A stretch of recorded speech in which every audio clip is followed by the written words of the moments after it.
Se apenas uma vitória já é capaz de reanimar um elenco, conquistar os 3 pontos em um derby muda completamente o ambiente dentro de um vestiário. E no caso do Bugre, que luta para garantir a permanência na Série B, esse cenário poderia ser ainda melhor. Quebrando um tabu de mais de 15 anos sem vencer o clássico campineiro no Moisés Lucarelli e conquistando uma vitória de grande relevância para a torcida, o time comandado por Alan Al venceu mais um confronto direto na luta contra o rebaixamento. Essa convicção de que nós estaríamos muito próximo da vitória foi pela semana do que vocês fizeram. Nós ficamos lá 4 dias concentrados e ninguém nunca reclamou de nada, ninguém nunca deixou de trabalhar, ninguém nunca deixou de fazer o melhor. Toda vez que a gente faz uma semana do a gente é recompensado. Futebol é isso. É isso, é essa entrega, essa determinação e essa personalidade para jogar futebol. Terminando uma sequência de 4 duelos seguidos contra times que também lutam para se distanciar do Z4, o Guarani conquistou 6 pontos diante de Ituano, Botafogo, CRB e Ponte Preta. Agora, enfrentando um adversário em situação completamente inversa, o elenco bugrino já se reapresentou e deu início à preparação para a partida contra o Sport, marcada para quinta-feira, às 9h30 da noite. E para essa partida, que será disputada na Ilha do Retiro, o comandante bugrino carrega dúvidas na equipe titular. 1 hora antes do derby 208 se iniciar, o clube alviverde anunciou a ausência do volante Anderson Leite e do goleiro Pegorari, devido a lesões sofridas durante a semana. Vladimir, que não era utilizado há 1 mês, foi o escolhido para defender a meta do Guarani no Clássico Campineiro. Sempre é muito bom, né, tá atuando nessa situação aí de perder um colega nosso de trabalho por lesão, né, num jogo desse tamanho, que é legal, né, a gente torce para que ele tenha uma breve recuperação. E estava preparado. Eu sempre falo, né, para os meus colegas de trabalho, onde eu passo, esteja sempre preparado, porque você não sabe qual vai ser a próxima oportunidade. Ainda falando sobre o confronto diante do maior rival, Alan Al surpreendeu ao escalar o lateral direito, o Heitor, em outra função. O Heitor é um jogador que vem entrando muito bem nessa função, é um jogador que teria a possibilidade de nos dar uma profundidade maior, uma velocidade maior pelo lado do campo, um lado do campo que nós poderíamos e nós sabíamos que poderíamos aproveitar da melhor maneira possível, analisando, né, a equipe da Ponte Preta. Essa mudança no elenco pode-se atribuir à baixa de Ayrton, que era cotado para voltar de lesão justamente no derby, mas não conseguiu se recuperar a tempo. O atacante do Bugre está lesionado desde a partida contra o América Mineiro, na 25ª rodada da competição. Assim como o camisa 30, Marlon também está lesionado e continua fazendo o trabalho de recuperação. São jogadores ainda que não entraram nem na fase de transição. A gente contava ainda com a possibilidade do Ayrton, mas ele acabou sentindo um desconforto nesse momento de transição e teve que dar um passinho para trás na recuperação. O Marlon a gente ainda está observando e amanhã vai ter um outro tipo de exame para ver como é que está essa cicatrização. Bem, vamos debater o Guarani, que tem uma missão difícil pela frente, hein? Pega a equipe do Sport, quinta-feira na Ilha do Retiro. Guarani precisa urgentemente encarrear aí vitórias seguidas, porque se não ganha uma, perde outra, empata outra, e aí o time que é o concorrente ganha também, empata também e vira aquele pulo do sapo, né, ou do canguru. Que aconteceu o campeonato todo, né, com o Guarani. Então, o campeonato inteiro. Então, se não ganhar partidas seguidas, e nada melhor do que esse jogo diante do Sport, para poder aí, vem com a moral de ter vencido o Clássico. Viu, ô Batista, você tá falando que eu tô igual o Tigrão. Mas não é, porque é verdade. Agora, vale ressaltar também que depois da vitória do derby, é a segunda consecutiva, né? Então o Guarani teve a primeira lá, depois agora o derby e agora tem o jogo do Sport. Olha para você ver a importância dessas 2 vitórias, né? Começa a clarear a situação para o Guarani agora. Se quiser realmente escapar, tem que ganhar do Sport, não tem jeito, não tem pra onde correr. E na Ilha do Retiro, vou falar para você, hein? Essa teoria, na verdade ela não é teoria, isso é fato. Mas como é que ganha do Sport na ilha? A panela de pressão, diria aquele panela de pressão sem a borracha. Sim, é possível, eu acho que o Guarani está com moral, mas O Sport já perdeu o jogo na ilha. Sim, eu não estou dizendo que é impossível, mas é improvável. O Operário. Pegar um time contra o outro, casa cheia, complicado. Só que o Guarani ganhou da Ponte dentro do campo da Ponte. E jogando futebol no segundo tempo. Agora, vai repetir? Eu ainda não tenho confiança. O time oscilou demais no campeonato. Dá para você ter esperança? Torcida? Legal. É possível? É. Mas se tudo correr dentro da normalidade, o Guarani não ganha do Sport. Eu penso pelo menos assim. Então, Batista, é exatamente isso que o CH estava dizendo. Porém, se o Guarani chegar lá, e eu assisti o jogo, Sport e Operário. O Operário se defendendo a todo momento, só contra-ataque, foi lá e matou o jogo, ganhou 2-0, saiu perdendo e virou o jogo. Então, assim, dá para chegar lá e vencer? Claro que dá, porém, vai ter que jogar e não dá para comparar. Vai jogar, por exemplo, o CH disse, se jogar que nem jogou o segundo tempo contra a Ponte. Não, tem que jogar mais, porque se equiparar a parte técnica da equipe do Sport com a equipe da Ponte, é só fazer uma análise aí. O Sport tá você brigando pelo imaginar título. o que aconteceu, né? A Ponte não chutou uma bola no gol no segundo tempo. Esse é o ponto. Você acha que o Sport vai ter esse comportamento? Não, exatamente. Mas tem a competência do sistema defensivo do Guarani, Tem também. da estratégia do jogo, da execução da parte defensiva, e isso tem que ser ressaltado. Então, para você enfrentar o Sport, você precisa primeiro ter a organização defensiva que o Guarani teve com a Ponte. A dificuldade é maior? Claro que é muito maior. Só que precisa ter, sem a bola, a execução com disciplina como o Guarani teve. Aí funciona. Porque aí você pressão até 20 minutos do primeiro tempo, depois diminui o ritmo pela parte física. Aí mais 20 no segundo tempo. Se o Guarani tiver solidez de marcação e disciplina, depois disso, quando a intensidade do esporte acabar caindo, você vai no espeto, no contra-ataque e tenta fazer seu golzinho. É possível, mas primeiro precisa ter defensivamente uma concentração muito grande. E o Alan, no derby, se utilizou de uma dobrada do lado direito. Ele não tem o Ayrton, né? Está na transição e não sei se terá na partida contra o Sport. Qual é a solução que ele arrumou? A marcação, que é mais forte. O Pacheco atuando na parte de trás do jogo, do campo, e o Heitor atuando na segunda linha. Os dois jogadores participaram do gol.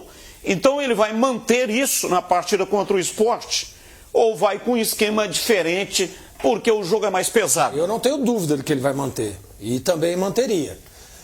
E essa solidez defensiva que o CH disse agora, deve-se muito também a essa dobrada, porque a recomposição do Heitor, nós vimos a todo momento.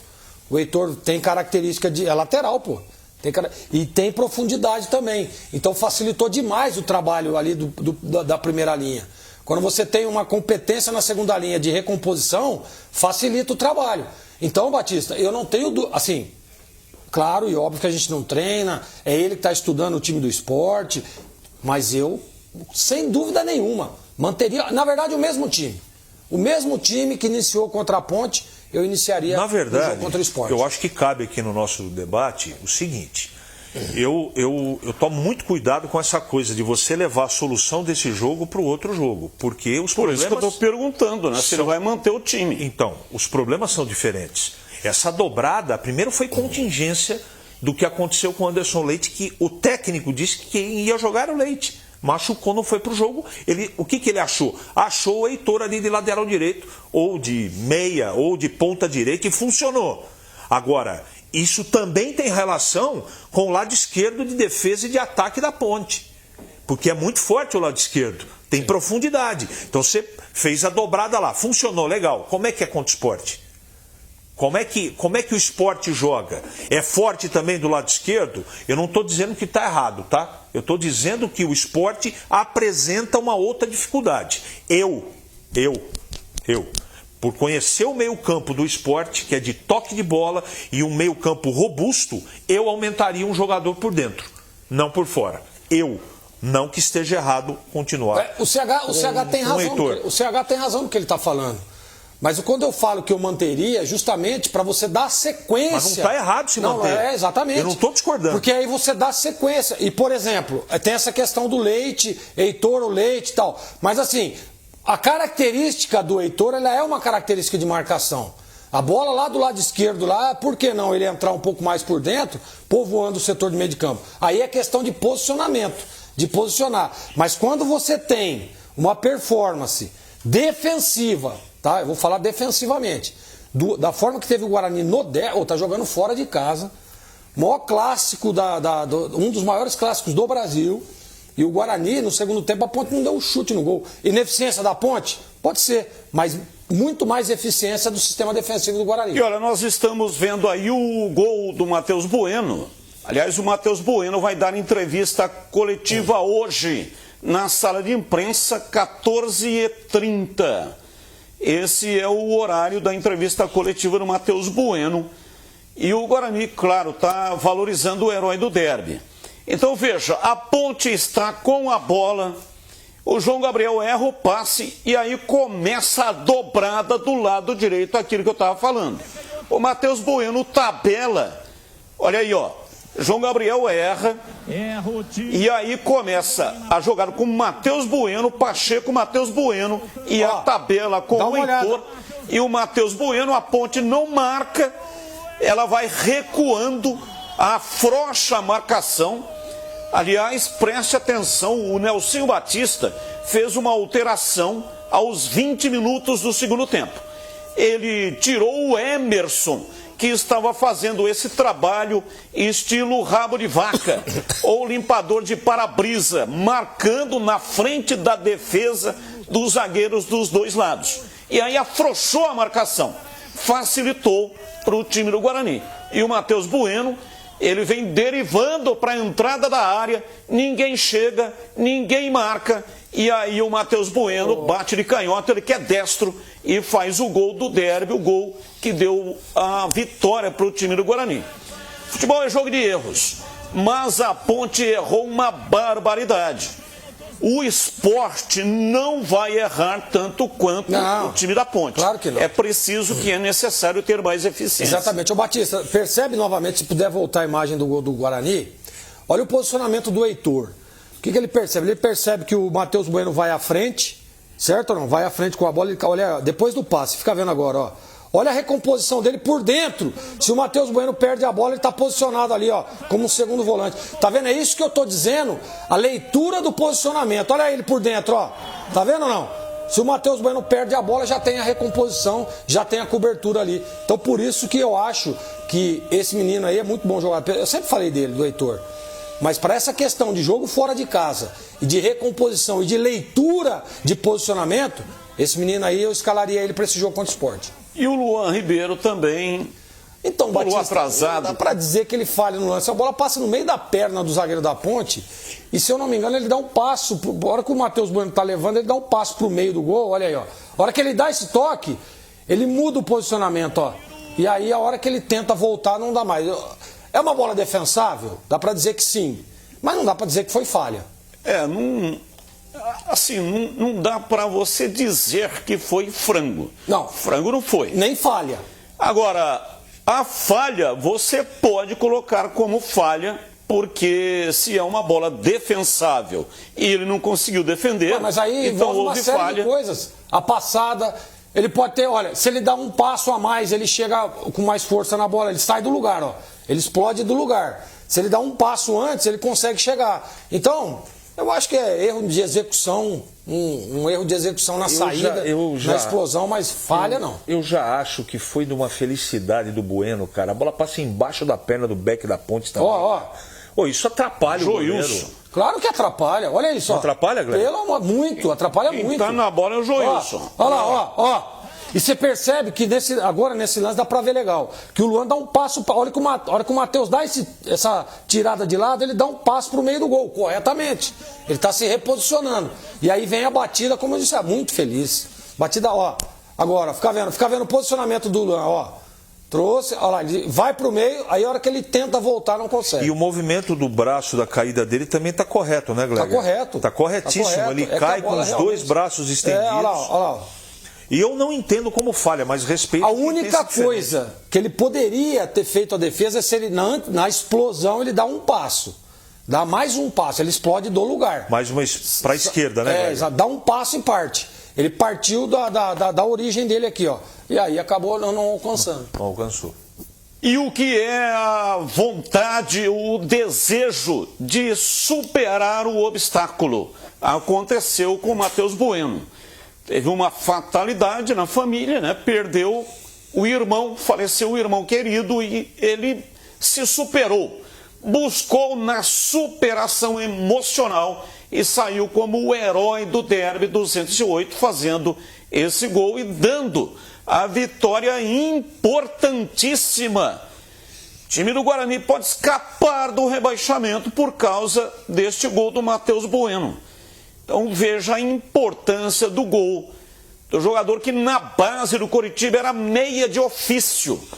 Depois foi recuado para volante, mas aí ele entra como um autêntico meia atacante, né? Entra como meia atacante, bate de canhota, ele que é destro e faz o gol do derby. Ô Batista, até uma pergunta que chegou e eu não consegui fazer para o Gleger, se você me permite, é rápido. Você acha, Gleger, que o Pedrão tomaria esse gol? Uma pergunta do Thiago, nosso ouvinte lá na rádio. Não dá para dizer, né? Não dá para dizer. Difícil. Difícil, porque se você. O Pedrão ele é um pouco mais alto que o Luan, né? Envergadura maior, né? Envergadura, entendeu? Então, assim, não dá para dizer.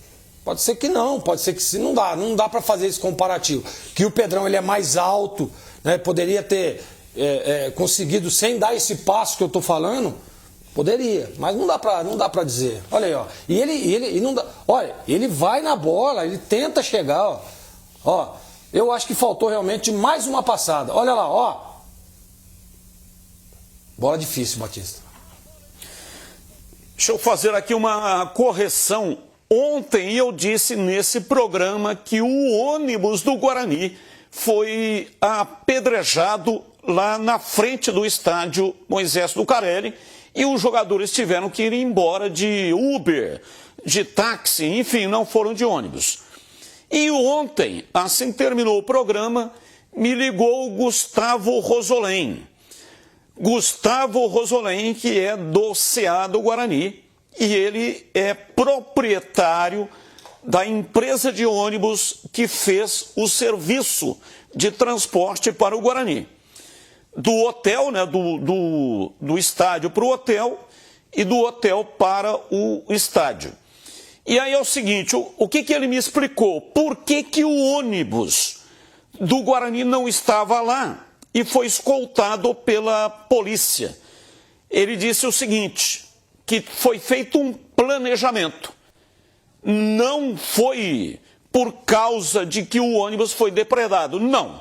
Já tinha sido feito um planejamento. O ônibus levou o Guarani para o estádio, deixou o elenco lá no estádio e aí a polícia escoltou o ônibus deixou o estádio e foi para a garagem, para que pudesse então ser feito lá o trabalho de higienização e já se preparar para uma outra viagem. Então não teve depredação. Estou fazendo uma correção aqui importante, porque o ônibus do Guarani não foi depredado. Então, a ida dos jogadores em carros particulares, Uber, táxi, enfim, já estava programado para isso. Então não foi devido ao problema do ônibus que não estava lá. Já estava planejado e o Guarani, portanto, alguns jogadores foram direto para o estádio e outros foram diretamente para as suas residências. Importante colocação, né? Acontece muito isso, viu, Batista? O ônibus leva da concentração para o campo, acabou o jogo, aí cada um, né, vai para onde quer, vai para casa, vai para casa da namorada, da sogra, da mãe, entendeu? Acontece muito. E o Gustavo Rosolém é um cara muito sério. Conheço a família Rosolém, o pessoal que tem a empresa lá, eles são muito sérios. Então, se ele disse isso aí, eu não tenho dúvida. E agora, tem um detalhe também. Na minha época, o ônibus parava ali na frente do Majestoso, portões de entrada. Hoje é lá atrás do gol, né? Do gol da FEPASA. para lá, tem um aparato legal, tem uma segurança legal para os jogadores. Que o vestiário mudou para lá, no exatamente. oposto. Exatamente. Mas agora ficou mais tranquilo, digamos assim. Sim. Né? Porque tem um aparato bem seguro para a equipe adversária.